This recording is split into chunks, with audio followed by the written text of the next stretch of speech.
हो जाएंगे सारे कार्य बंद क्योंकि शुरू होने वाला है पितृपक्ष। किस तारीख से शुरू हो रहा है, 17 या 18, कब तक रहेगा? किन्हीं चीज़ों को भूलकर भी आपको पितृपक्ष में नहीं करना चाहिए। सारी जानकारी जान लेते हैं इस वीडियो में। तो जय Siya Ram, welcome back to my channel. Pitrupaksha में पितरों की शांति के लिए तर्पण और श्राद्ध कर्म किए जाते हैं। पितृपक्ष बस शुरू ही होने वाला है, लेकिन इस बार तारीख को लेकर कंफ्यूजन है क्योंकि 2 दिन है, 17 या 18। क्योंकि पितृपक्ष से पहले ही सारे कार्य बंद हो जाते हैं, तो उससे पहले ही आपको जितने भी जरूरी कार्य वो निपटा लेने हैं। इसलिए आपको सही तारीख का जानना बहुत ही जरूरी होता है और उसी दिन से पितरों की पूजा का कार्य शुरू हो जाता है। तो जान लेते हैं कि पितृपक्ष की शुरुआत किस तारीख से हो रही है और किस दिन तक पितृपक्ष रहेगा। तो चलिए जान लेते हैं।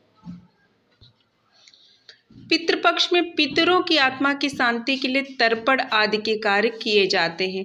पितृपक्ष में पितरों की विशेष पूजा अर्चना की जाती है। दरअसल माना जाता है कि पितृपक्ष के दौरान पितर धरती लोक पर आते हैं और इसीलिए उस दौरान जो हम कार्य करते हैं वह उनकी आत्मा को शांति पहुंचाता है।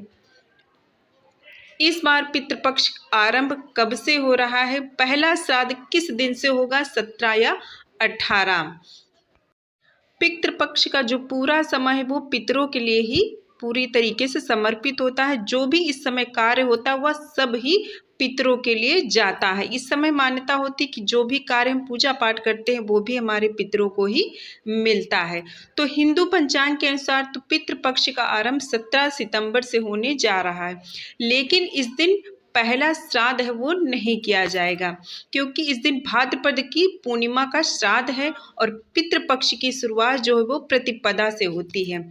इसीलिए पितृपक्ष की शुरुआत तो 17 से होगी, लेकिन जो श्राद्ध है वो होगा 18 तारीख से शुरू होना। यानी जो पिंडदान, ब्राह्मण भोजन, तर्पण, दान, जितनी भी सारी चीज़ें हैं वो आरंभ होगी 18 सितंबर से और 18 सितंबर से लेकर 2 अक्टूबर तक पितृपक्ष का समय रहेगा क्योंकि पितृपक्ष के समापन से ही नवरात्रि प्रारंभ हो जाती है जो हो रही है 3 अक्टूबर से।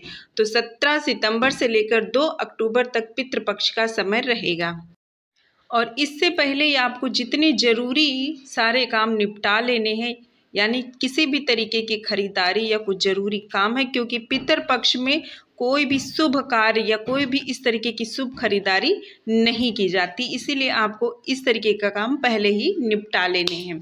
अब जान लेते हैं श्राद्ध करने का सबसे उत्तम समय क्या रहता है। इस समय जो हम अपने पूर्वजों के लिए ही सारी पूजा तर्पण जितना भी है उनकी तिथियों के अनुसार किया जाता है। शास्त्रों के अनुसार पितृपक्ष में सुबह और शाम के समय देवी देवताओं की पूजा की जाती है और पितरों के लिए पूजा के लिए दोपहर का समय शुभ माना जाता है। और इस समय पर बहुत से लोग होते हैं जिनके समय पर तिथियां होती, उन्हीं के अनुसार वो सारी चीज़ें करते हैं। लेकिन जो आखिरी की तिथि होती, आप चाहे अगर अपने पूर्वजों की तिथि कि उनकी जब मृत्यु हुई थी तो वो तिथि कौन सी थी बहुत लोग नहीं जानते या तिथि के अनुसार करते। जो नहीं जानते वो आखिरी अमावस्या जो होती है उस दिन बिना किसी तिथि के, बिना किसी संकोच के सभी का श्राद्ध का जो कर्म है वो किया जाता है। इसीलिए आप पंचांग में अभिजीत मुहूर्त देखने के बाद ही श्राद्ध कर्म करें। श्रद्धा के साथ श्राद्ध के कार्य करें, इसीलिए इसे श्राद्ध कहा जाता है। जिसका भी आप श्राद्ध कर्म करते हैं उस दिन ब्राह्मणों को भोजन जरूर कराएं, साथ ही दान दक्षिणा दें। श्राद्ध वाले दिन गाय, कुत्ता, कौवा और चींटियों को भी आप खाना जरूर खिलाएं। बहुत से लोगों के घरों में होता है, बहुत से लोग उनको बताते कि उनके घर में पितृ दोष है, तो उसका कारण ये होता है। तो इस समय पर आप अपने पूर्वजों को याद करके उनसे अनजाने में भी गलतियों की क्षमा मांगकर उनका तर्पण और श्राद्ध कर्म करते हैं तो उनका आशीर्वाद आपको मिलता है। तो इसीलिए पितृपक्ष में पूर्वजों को याद करके उनकी श्रद्धांजलि दें, उनका श्राद्ध कर्म करें, तर्पण करें, ब्राह्मणों को भोजन कराएं, दान करें। इन सब चीज़ों से आपके पितरों को शांति मिलती है और आपको उनका आशीर्वाद मिलता है। साथ ही जीवन में आ रही बाधाएं समाप्त हो जाती है। इस समय आपको भूल कर भी किसी भी मांगलिक चीज़ों की खरीदारी यानी शुभ चीज़ों की खरीदारी, जैसे कि श्रृंगार वगैरह हुआ और कोई भी शुभ कार्य, कोई चीज़ नई चीज़ की खरीदारी हो या फिर शादी विवाह मुंडन सगाई, इस तरीके की चीज़ों की नहीं की जाती। इस समय केवल पितरों का श्राद्ध करने के, यानी तर्पण, ब्राह्मणों को भोजन कराना, दान करना, यही सारी चीज़, यानी पितर अपने घर के पूर्वजों से जुड़े ही सारे कर्म किए जाते हैं। इसलिए भूल कर भी आपको ये कार्य नहीं करना चाहिए। हाथ जोड़कर आपको अनजाने में भी अपने पूर्वजों से क्षमा याचना करना चाहिए और उनसे अपने घर पर आशीर्वाद बनाए रखने के लिए प्रार्थना करनी चाहिए। उम्मीद है आपको जानकारी पसंद आई होगी, तो लाइक सब्सक्राइब कीजिएगा। मिलते हैं नेक्स्ट वीडियो में, तब तक के लिए जय श्री राम।